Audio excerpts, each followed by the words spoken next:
हम सब ने बचपन से एक कहानी सुनी है ना, कि जब भगवान शिव की तीसरी आंख खुलती है तो प्रलय आ जाता है। सामने जो भी हो सब कुछ जलकर राख हो जाता है। लेकिन क्या ये कहानी बस इतनी ही है या इसके पीछे कोई गहरा राज छुपा है? तो सवाल यही है कि ये तीसरी आंख क्या सिर्फ विनाश का, डिस्ट्रक्शन का एक हथियार है, या फिर इसका संबंध किसी ऐसे गहरे ज्ञान से है जिसे शायद हम आज तक ठीक से समझ ही नहीं पाए हैं। चलिए आज इसकी तह तक जाते हैं। सोच कर देखिए, क्या ये कोई सुपर पावरफुल लेजर बीम है जिससे आग निकलती है, या फिर इसके पीछे हमारे पूर्वजों ने हजारों साल पहले बायोलॉजी का कोई बहुत बड़ा सीक्रेट कोड कर दिया था। अब जल्द ही महाशिवरात्रि आने वाली है, तो इस मौके पर आइए शिव जी के इस सबसे बड़े रहस्य को साइंस की कसौटी पे परखते हैं। सवाल ये है कि क्या हमारे अंदर भी ऐसी कोई तीसरी आंख है, और अगर है और वो खुल गई तो क्या होगा? चलिए पता लगाते हैं। तो सबसे पहले सीधे साइंस की बात करते हैं। आखिर मॉडर्न साइंस इस तीसरी आंख के बारे में क्या कहता है?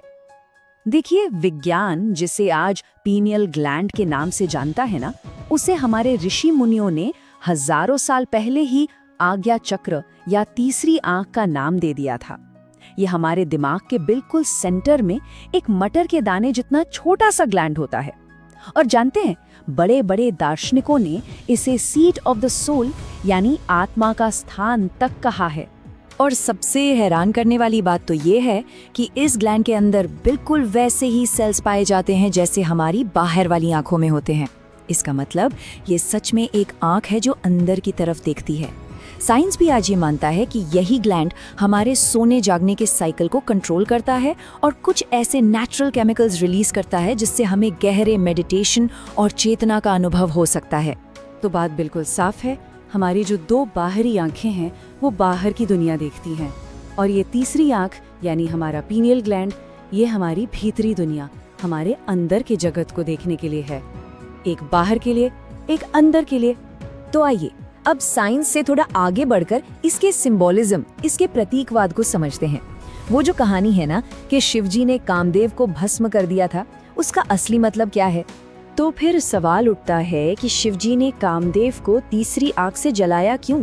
देखिए, ये एक मेटाफर है, एक रूपक। यहाँ पर कामदेव सिंबल है वासना का, भटकाव का, यानी हर तरह के डिस्ट्रैक्शंस का, और तीसरी आंख वो सिंबल है अल्टीमेट नॉलेज और फोकस का। मतलब जब हमारा फोकस, हमारी तीसरी आंख जाग जाती है तो हमारे सारे डिस्ट्रैक्शंस यानी कामदेव अपने आप जलकर राख हो जाते हैं।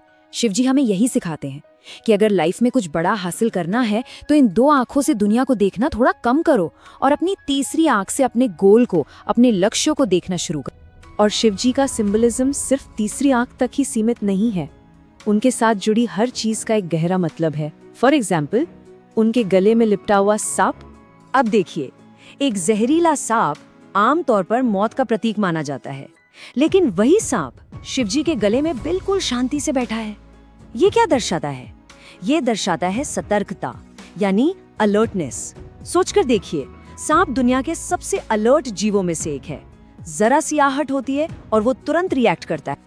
तो शिवजी यही कहते हैं कि एक योगी को हमेशा उस सांप की तरह अलर्ट रहना चाहिए, नशा करके बेहोश नहीं, बल्कि पूरी तरह होश में।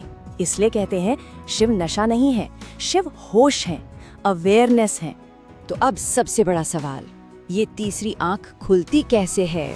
इसे एक्टिवेट कैसे किया जा सकता है? और इसका सबसे बड़ा, सबसे बेहतरीन मौका आता है महाशिवरात्रि की रात को।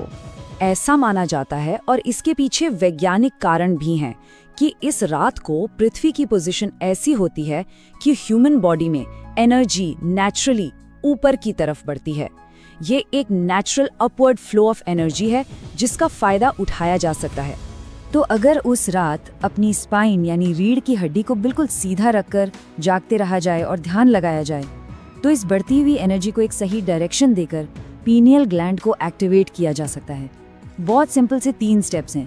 रीढ़ की हड्डी सीधी रखें, पूरी रात जागे और अपनी एनर्जी को ऊपर की तरफ उठता हुआ महसूस करें। तो इस बात को हमेशा याद रखें, महाशिवरात्रि की रात सोने के लिए नहीं बल्कि जागने के लिए है, अपनी चेतना को, अपने उस भीतरी आंख को जगाने के लिए है। और आखिर में ये समझना बहुत जरूरी है कि शिव कोई व्यक्ति नहीं है। शिव एक पॉसिबिलिटी है, एक संभावना है, एक ऐसी संभावना जो हर इंसान के अंदर मौजूद है। तो इस महाशिवरात्रि नशा करके बेहोश होने के बजाय क्यों ना ध्यान करके अपनी उस चेतना को, अपने अंदर के शिव को जगाने की कोशिश की जाए।